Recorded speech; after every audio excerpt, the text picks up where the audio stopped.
இந்த உலகத்தில் மீட்பராக அனுப்ப சித்தமானார்.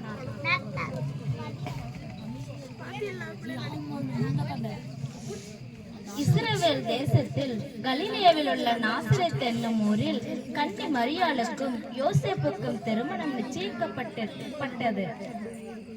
அவள் இருந்த வீட்டுக்குள் தேவதூதன் பிரவேசித்து,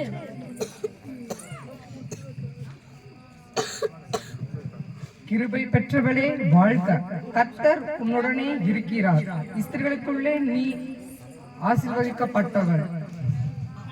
மரியாளே பயப்படாதே, இதோ நீ கர்ப்பவதியாகி ஒரு குமாரனை பெறுவாய், அவருக்கு இயேசு என்று பெயரிடுவாயாக. இது எப்படி ஆகும்? நான் புருஷனை அறியேனே. பரிசுத்த ஆவி உன்மேல் வரும், உன்னதமானவருடைய பலம் உன்மேல் நிழலிடும். ஆதலால் உன்னிடத்தில் பிறக்கும் பரிசுத்தம் உள்ளது, தேவனுடைய குமாரன் எனப்படும். நான் ஆண்டவருக்கு அடிமை, உம்முடைய வார்த்தையின்படி ஆக.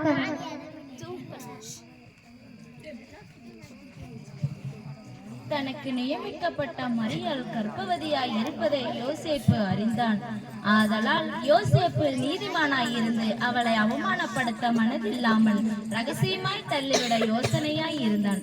அன்று இரவு தேவதூதன் யோசேப்பு சொப்பனத்தில் தோன்றி,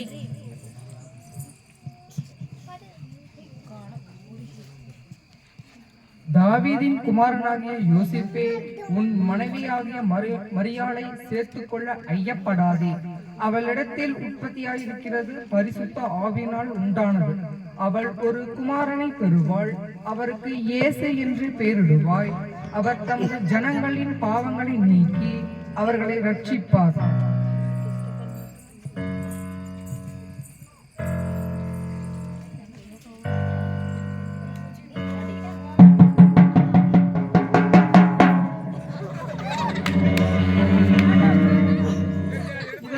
சகல ஜனங்களுக்கு தெரிவிக்கப்பட வேண்டியது என்னவென்றால், உலகமெங்கும் குடிமதிப்பு எழுதப்பட வேண்டும் என்று அகஸ்துராயனால் கட்டளை பிறந்தது.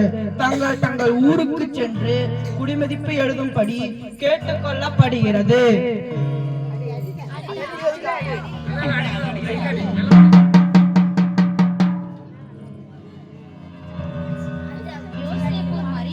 குடிமதிப்பு எழுதும்படி கலிலேய நாட்டில் உள்ள நாசரேத்திலிருந்து யூதேயா நாட்டில் உள்ள பெத்லகேம் என்னும் தாவீதின் ஊருக்கு போனான். அவ்விடத்தில் அவர்கள் இருக்கையில் அவளுக்கு பிரசவ காலம் நேரிட்டது. சத்திரத்தில் இடம் தேடினார்கள்.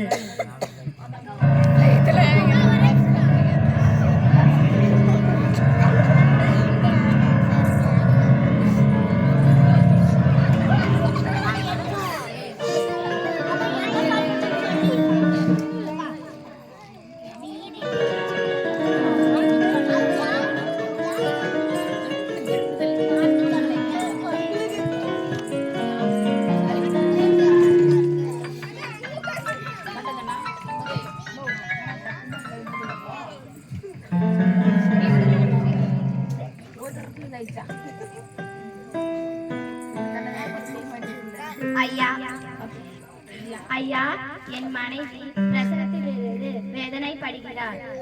சத்திரத்தில் வீடு இருக்கிறதா? இல்லை இல்லை ஐயா.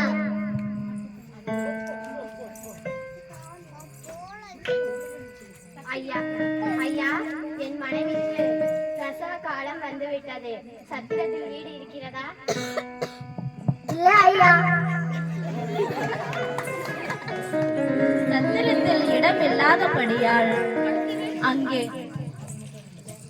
அங்கே இருந்த மாட்டு தொழுவதற்கு சென்றார்கள். அவள் தன் முதற் பேரான குமாரனை பெற்றாள்.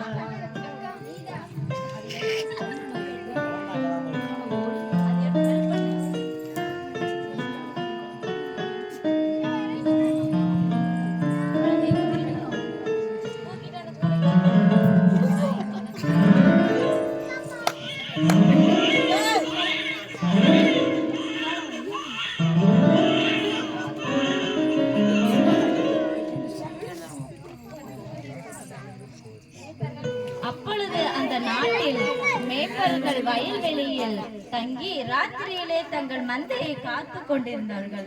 அவ்வேளையில் தேவதூதன் அவர்களை நோக்கி,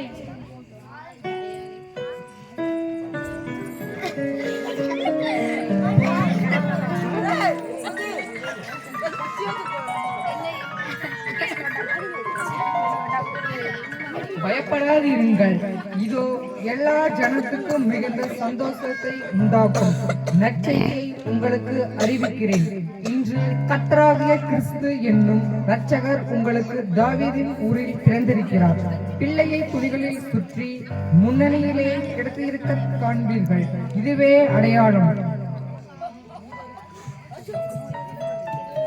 தீவிரமாய் வந்து மரியாளையும் யோசேப்பையும் முன்னணியிலே கிடத்தி இருக்க பிள்ளையையே கண்டார்கள். கண்டு அந்த பிள்ளையை குறித்து தங்களுக்கு சொல்லப்பட்ட சங்கதியை பிரசித்தம் பண்ணினார்கள். பெத்லகேமிலே இயேசு பிறந்த பொழுது கிழக்கிலிருந்து சாஸ்திரிகள் எருசலேமுக்கு வந்து குழந்தையை குறித்து விசாரிக்க ஏரோது அரண்மனைக்கு சென்றார்கள்.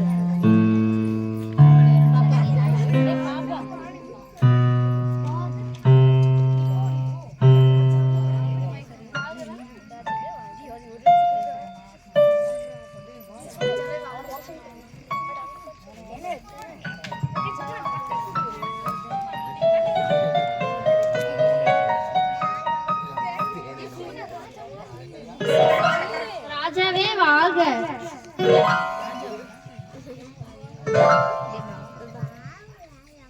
யூதருக்கு ராஜாவாக பிறந்திருக்கிறவர் எங்கே?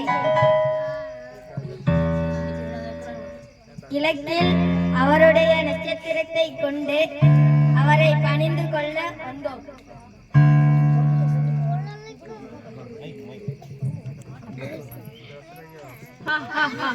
என்னது, யூதருக்கு ராஜாவா?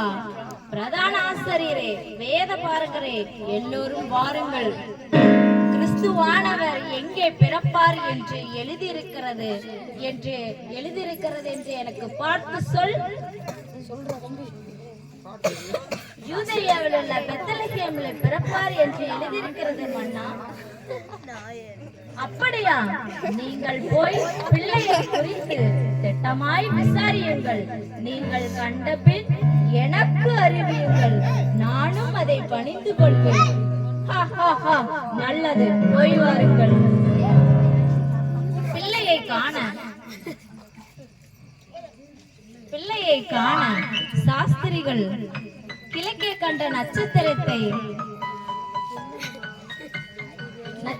பிள்ளை இருந்த ஸ்தலத்துக்கு மேல் வந்து நிற்கும் வரைக்கும் அவர்களுக்கு முன் சென்றது. அவர்கள் அந்த வீட்டுக்குள் பிரவேசித்து பிள்ளையும் அதன் தாயாகிய மரியாளையும் கண்டு சாஷ்டாங்கமாய் விழுந்து பணிந்து கொண்டு தங்கள் பொக்கிஷங்களை திறந்து பொன்னையும் தூப வர்க்கத்தையும் வெள்ளி போலத்தையும் அதற்கு காணிக்கையாக வைத்தார்கள்.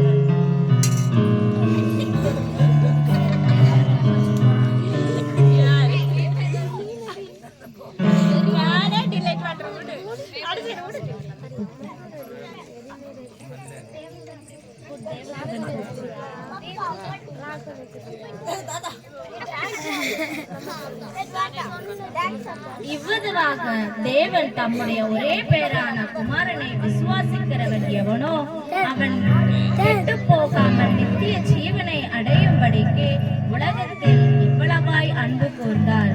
அருமையான தேவனுடைய பிள்ளைகளே, அருமையான காட்சியை கண்டு மீட்பெறுவது மாத்திரமல்ல, உங்கள் வாழ்க்கையை மாற்ற வந்த கர்த்தராகிய இயேசு கிறிஸ்துவுக்கு உங்கள் வாழ்க்கையை அர்ப்பணியுங்கள். அவரே உங்கள் வாழ்க்கையை ஆசீர்வதித்து நித்திய ஜீவனை உங்களுக்கு அருளச் செய்வார். கர்த்தர் தாமே உங்களை ஆசீர்வதிப்பார். ஆமென்.